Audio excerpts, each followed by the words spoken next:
merahku di pundak. Selamat pagi semua, ku nantikan dirimu di depan. Assalamualaikum Pak Holidi. Waalaikumsalam warahmatullahi. Bagaimana kabarnya Pak? Alhamdulillah baik, baik juga ya semuanya. Alhamdulillah. Baik Pak.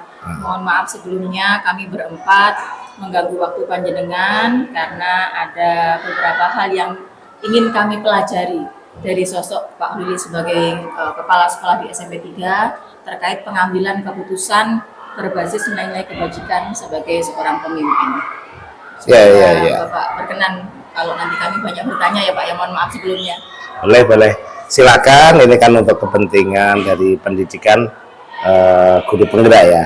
Silakan, semoga nanti tugas ini dari pendidikan ini bisa saya membantu secara maksimal. Monggo disilakan. Oke, baik Pak. Mungkin nanti bergantian ya teman-teman. Ya. Yang pertama yang ingin saya tanyakan Pak terkait bagaimana cara Bapak mengidentifikasi suatu kasus yang terjadi di sekolah kita terkait dengan dilema etika. Dilema etika saja, untuk dilema etika saja ya? Iya Pak, bukan moral sejenisnya itu. Iya. Saya akan mempelajari dulu, mempelajari kasus itu, mempelajari, kemudian dari nanti hasil belajar itu kita simpulkan apakah ini memang satu kasus terkait dengan dilema etika. Nah, bagaimana upaya mempelajarinya? Yaitu dengan meneliti apakah kasus itu terkait dengan kondisi yang sama tapi punya dua kepentingan yang berbeda jika diambil keputusan, dua kepentingan yang bertentangan jika diambil keputusan, boleh juga berbeda tapi sama-sama bernilai kebenaran secara umum. Nah, jika memang ini masuk kategori itu, maka kasus itu kita identifikasi termasuk kasus dilema etika. Begitu. Lalu setelah diidentifikasi, apa selanjutnya Pak dari masalah yang ternyata sama-sama benar tadi kepentingannya? Jika kita telah mengetahui bahwasanya ini kasus dilema etika, punya dua kepentingan yang sama-sama bernilai kebenaran, benar, tetapi saling bertentangan. Jika mengambil A, mengambil B, maka kepentingannya ini saling berlawanan. Oleh karena itu, dalam pengambilan keputusan mana yang harus diambil, maka saya menggunakan prinsip 3 lema. Saya sebut 3 lema, trilema ya, trilema. Dan urutannya pun bagi saya mungkin berbeda dengan pendapat umum. Yang pertama, prinsip yang pertama harus tidak bertentangan dengan regulasi yang ada, baik itu regulasi dari pemerintah kabupaten ataupun pemerintah pusat atau yang bernaung di bawahnya seperti dinas pendidikan. Itu prinsip yang pertama yang saya gunakan. Jika keduanya masih tidak bertentangan, sama-sama masih mengikuti regulasi yang ada, maka saya gunakan prinsip yang kedua, yaitu sisi kemanusiaan atau sisi kebajikan, mana yang lebih bermanfaat, tidak berdampak negatif. Dari sisi kemanusiaan kita perhitungkan. Jikapun masih terkendala, maka yang terakhir dampak, mana yang lebih berdampak positif untuk sekolah. Untuk sekolah ya. Di sini kan terkait dengan kasus di sekolah kan, maka dampak positif yang terbanyak di sekolah itulah yang kita ambil sebagai keputusan. Tetapi dengan tidak mengesampingkan koordinasi dan kolaborasi dengan rekan-rekan yang terkait dalam pengambilan keputusan itu yang saya lakukan. Baik, terima kasih. Mungkin dari teman-teman ada yang mau menambahkan? Iya, dari saya Iya. terkait pengambilan keputusan tadi, langkah-langkah atau prosedur seperti apa yang biasanya Bapak lakukan selama ini? Iya. Biasanya prosedur yang saya lakukan atau langkah-langkah yang saya lakukan adalah setelah mendengar kasus itu, maka saya identifikasi kasus tersebut. Ya, saya identifikasi, oh ini memang benar, ini masuk kasus di 5 etika. Nah, dari hasil identifikasi kasus tersebut, saya mencari akar masalahnya itu apa. Akar masalahnya itu apa. Setelah ketemu akar masalah, siapa saja pihak-pihak yang terlibat di dalam kasus itu, siapa saja yang ada di dalam kasus itu. Kemudian pihak-pihak ini nanti dari pihak-pihak yang terlibat ini kita mencari data-data atau fakta-fakta sebagai nanti pendukung atau bahan dalam pengambilan keputusan. Jadi gali informasinya ya Pak? Iya, kebenarannya begitu. Iya, dari pihak-pihak yang terlibat itu tadi kita mencari data-data, fakta-fakta, bahan-bahan sebagai dasar nanti pengambilan keputusan. Selanjutnya dari data-data itu melakukan uji kebenaran dan uji kesalahan. Harus diuji, ini benar. Oh, kalau ini benar berarti tidak salah, gitu kan. Kalau salah, ya berarti tidak benar. Tidak akan pernah terjadi dalam saat yang bersama benar sekaligus salah, tidak akan pernah. Jadi harus jelas. Kalau benar ya memang tidak salah, atau kalau salah ya ini memang bukan benar. Jadi setelah data-data itu kita kumpulkan, bahan-bahan kita kumpulkan, fakta-fakta, kita lakukan uji kebenaran dan uji kesalahan. Nah, terakhir saya melibatkan pihak-pihak, rekan-rekan di sekolah yang terkait untuk bermusyawarah mengambil keputusan. Itu langkah-langkah dan prosedur yang selama ini saya lakukan. Kemudian Pak, terkait itu tadi, yang mungkin menurut Bapak dianggap paling efektif dalam pengambilan keputusan tersebut? Karena ini masalah dilema etika ya, maka menurut saya yang paling efektif itu ya dengan menggunakan prinsip trilema atau 3 resolusi itu tadi.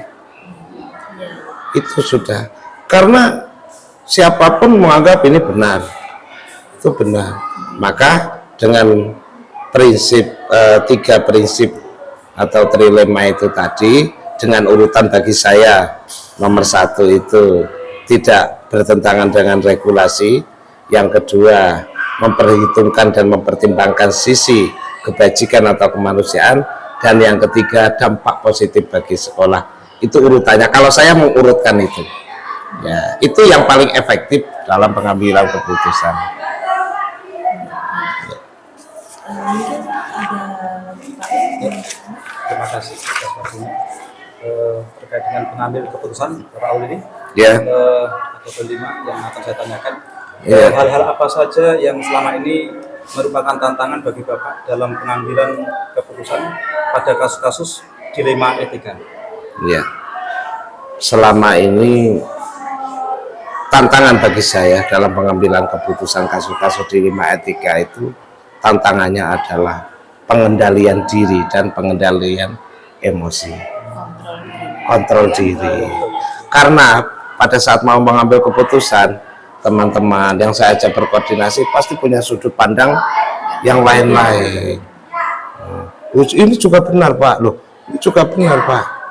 Nah, Kalau saya sebagai kepala sekolah tidak bisa mengontrol diri, mengendalikan emosi, saya terpancing nanti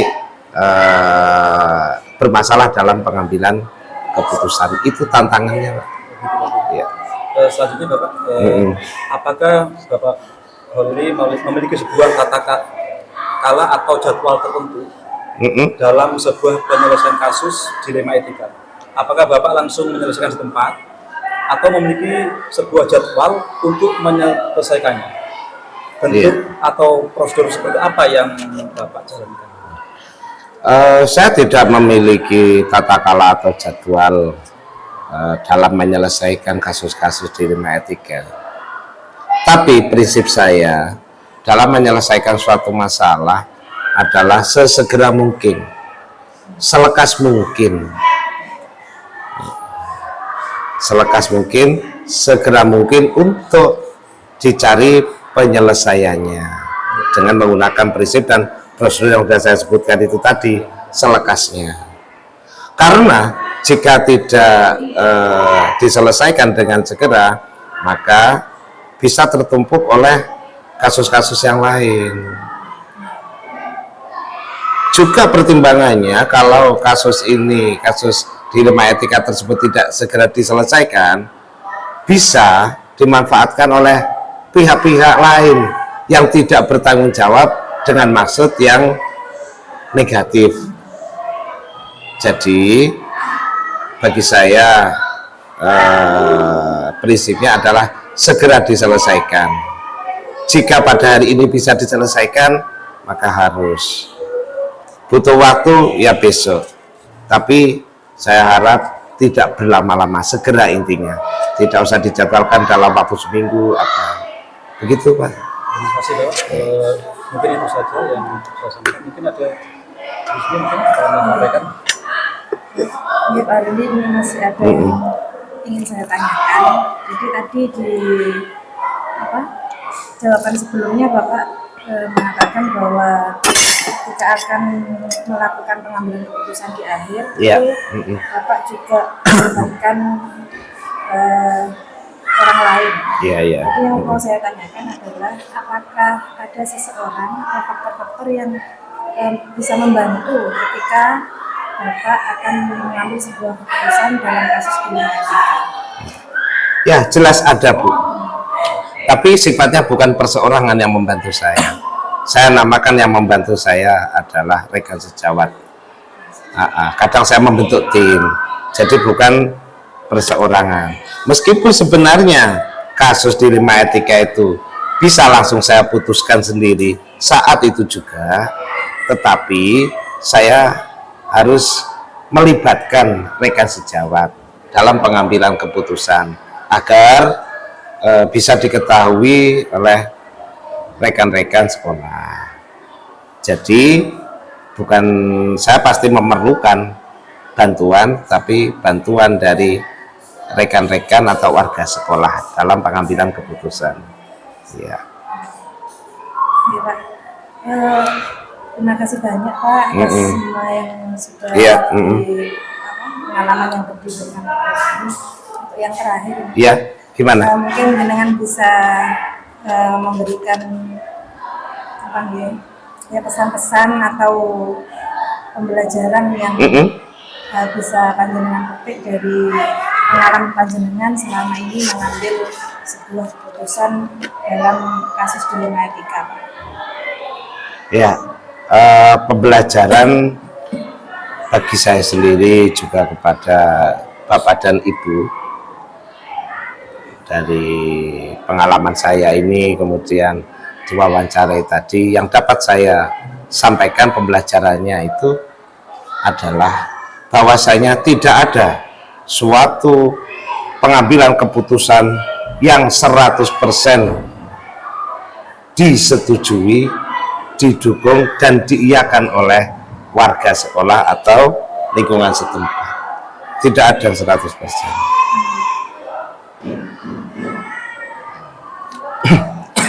Tetapi dengan menimbang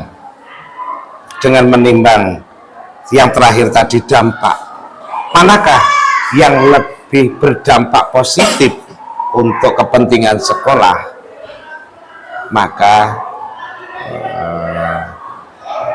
beberapa orang atau beberapa hal yang kurang didukung oleh teman-teman, jangan jadikan masalah. Sebab kalau itu dijadikan masalah dan mengganggu hasil keputusan, tidak akan pernah jalan-jalan. Karena itu tadi, tidak ada di dunia ini yang akan didukung 100% oleh siapapun. Selama itu bermanfaat dan berdampak positif bagi sekolah, maka pembelajarannya mari kita laksanakan. Evaluasi kita lakukan, perbaikan kita lakukan untuk penyempurnaan berikutnya dari segala kekurangan. Itu ya. Tapi kalau boleh saya ambil kesimpulan bahwa dalam suatu kasus di sekolah itu sudah biasa ya Pak ya, pro dan kontra itu biasa ya. Cuman bagaimana caranya sebagai seorang pemimpin mengambil suatu kecepatan dan ketepatan dalam mengambil keputusan dan bisa berdampak yang positif untuk kepentingan sekolah. Itu ya. terpenting itu. Nah, sebagai calon-calon pemimpin Bapak dan Ibu, yaitu tadi ya, pengambilan keputusan itu pasti ada yang pro dan kontra, tetapi dampaknya yang kita perhitungkan. Nah, yang kontra maka kita hargai pendapatnya. Gitu saja, kita hargai pendapatnya, tetapi jangan terganggu. Jangan terganggu karena ini sudah keputusan, mari kita laksanakan dengan maksimal. Ya. Jadi pengambilan keputusan yang cepat, tepat dan berdampak itu intinya. Baik Mbak, sangat pengalaman yang sangat besar buat kita untuk harus kami pelajari. Oke. Terima kasih sebelumnya Pak atas waktunya dan mohon maaf apabila mungkin kami dalam pendidikan guru penggerak juga banyak memerlukan waktu di sekolah yang mungkin juga ada pengimbasan dan sebagainya mengganggu waktu Bapak Ibu guru saat kami libatkan, tapi kami sangat senang karena Bapak Kepala Sekolah sangat welcome terhadap program mendukung pendidikan guru penggerak ini. Terima kasih sekali. Iya Bu, sama-sama Pak Bu. Tetap saya dukung, saya support sebagai bentuk dukungan apa yang bisa dibantu oleh sekolah akan saya fasilitasi, karena semuanya saya harapkan didedikasikan, diabdikan sepenuhnya untuk kepentingan sekolah. Oke, terima kasih. Terima kasih Pak. Mohon maaf ya jika ada yang kurang berkenan. Kami yang mohon maaf Pak. Terima kasih banyak. Kami cukupkan kegiatan hari ini Pak. Kami akhiri. Wassalamualaikum warahmatullahi wabarakatuh. Waalaikumsalam warahmatullahi wabarakatuh.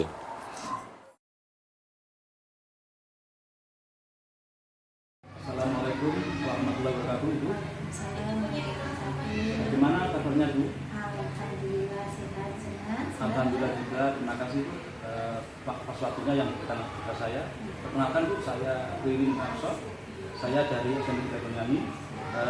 Di sini saya akan mewawancara Ibu dalam rangka tugas saya sebagai guru penggerak angkatan 10, yakni tentang demonstrasi kontekstual modul 3.1 terkait dengan pengambilan keputusan berbasis nilai-nilai kebajikan sebagai pemimpin. Kalau boleh tahu namanya itu Cici ya, kepala sekolah sini ya. Terima kasih. Apakah boleh saya bertanya terkait dengan ini, yakni saya rasa Ibu sebagai kepala sekolah berpengalaman dalam hal-hal menyelesaikan kasus-kasus yang ada di sekolah itu. Maka itu saya mencoba untuk ingin mengambil ilmu dari Ibu selaku kepala sekolah itu. Di antaranya pertanyaan saya ini, hal-hal apa yang selama ini Ibu anggap efektif dalam pengambilan keputusan pada kasus-kasus yang ada di sekolah itu tentang dilema itu ketika?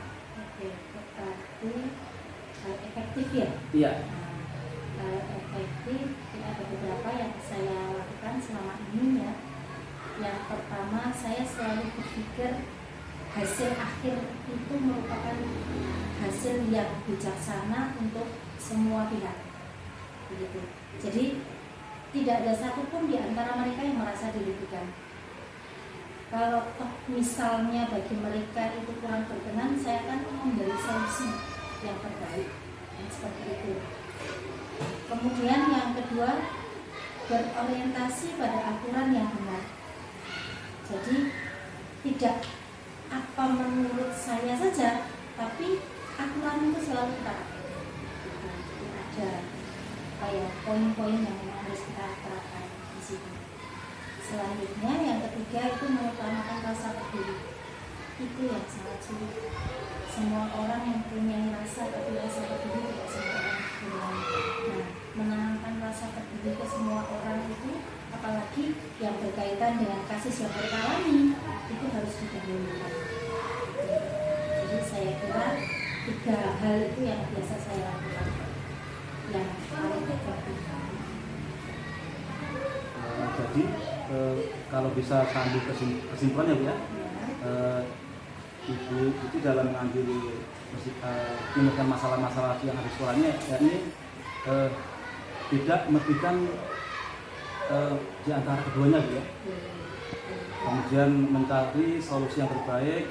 Yang kedua, berorientasi pada poin-poin bagikan ya. Kemudian yang ketiga, rasa peduli kepada sesama. Gitu. Terima kasih Bu atas waktunya, jawaban yang kasih berikan.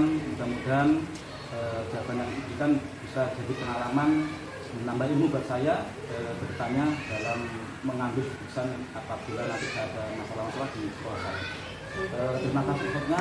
Itu dari saya. Assalamualaikum warahmatullahi wabarakatuh. Saya